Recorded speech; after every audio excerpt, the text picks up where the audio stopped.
तो जितना भी रामनवमी का शुभ अवसर में रौरे मन झंडा मन के मिलान करे के लिए हलाई नहीं माय बा भाई बहन सबके हमारे वर्ष से झारखंडी हार्दिक हार्दिक जो है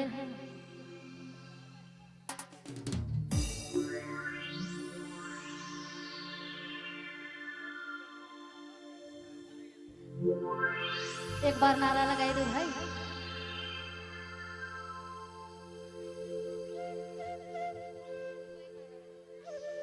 एक बार सब हिंदू भाई बहन माता पिता से आग्रह करबूं एक बार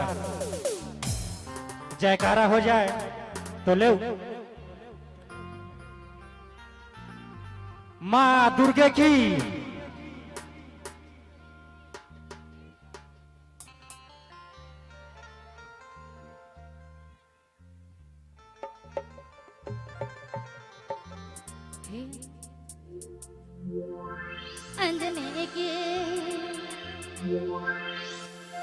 अंजनी के लाल हनुमान आज मेरे संगत हारो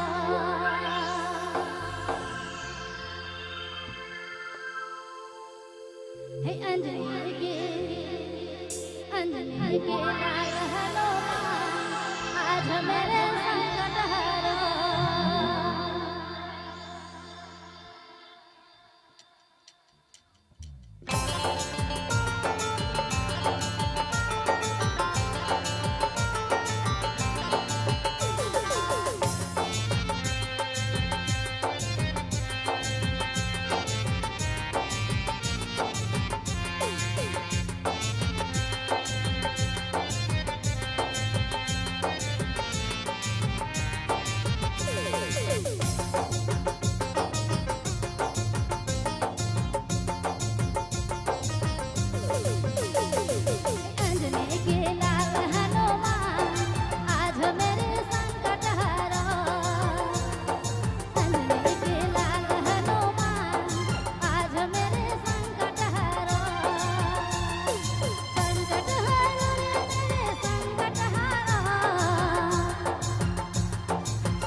लंका में आग लगी, लंका में आग लगी कुटिया बजी है। लंका में आग लगी कुटिया बजी है। कुटिया में लिखा राम